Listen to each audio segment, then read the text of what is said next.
আসসালামু আলাইকুম প্রিয় দর্শক, দেখতে পাচ্ছেন একটা সিসি ক্যামেরার ভিডিও।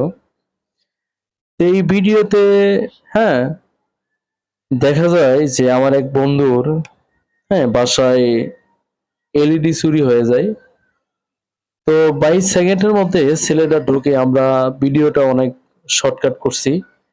এই যে ছেলেটা ঢুকতেছে, এই ছেলেটা দেখবেন, লাস্ট মুহূর্ত দেখেন একটা এলইডি হাতে নিয়ে, হ্যাঁ তো চুরি করে নিয়ে বাসার থেকে চুরি করে নিয়ে চলে যায়। বাসায় একটা তার ছেলে ছিল, সবসময় দরজা খোলা থাকে এবং তারা দুজনেই চাকরি করে। এই ভিডিও ক্লিপটা হলো গাজীপুর তারগাছ এলাকায়।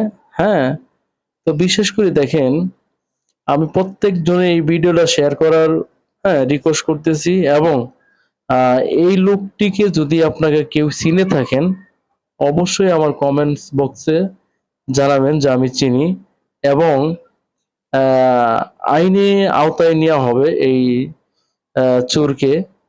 তো বাংলাদেশ আসলে, আমাদের কন্টেন্ট ক্রিয়েটর জুয়েল ভাই যে বলে এ দেশের বাবা মা নাই। হ্যাঁ উনি এটাও বলে যে আসলে এই কথাটা বললে আপনারা মন খারাপ করবেন। আসলে দেখেন, একটা সিসি ফুটেজ স্পষ্ট বাদে, তারপরও হ্যাঁ এই চোরকে কেউই ধরতে পারতেছে না। না ধরতে পারতেছে আইনগত সে আইনের আওতায় যাইতে চাইছিল। তো আইনের প্রতি আসলে বিশ্বাসটা খুবই কম।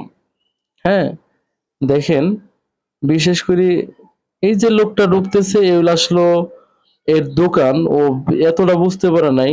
হ্যাঁ যে আমার সামনে দিয়ে একটা চোর যাইতেছে। তো মূলত ওই লোকটারই সিসি ক্যামেরা। তো এই লোকটা দেখেন আবার বাইরে যাবে। আপনারা ধৈর্য সহকারে দেখেন ভিডিওটা। তো বিশেষ করে যদি কোনো এই এর কোনো পরিচয় পাওয়া যায়, তো অবশ্যই আপনারা, ফোন নাম্বার দেওয়া থাকবে, অবশ্যই ফোন নাম্বারে জানাবেন। তো বাংলাদেশ আসলে হ্যাঁ চোর বাটপার কমবে না।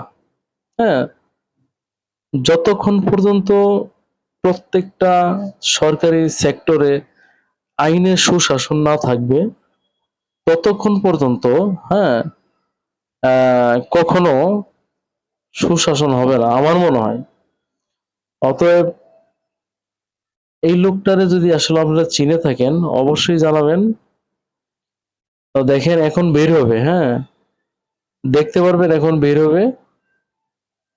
আহ,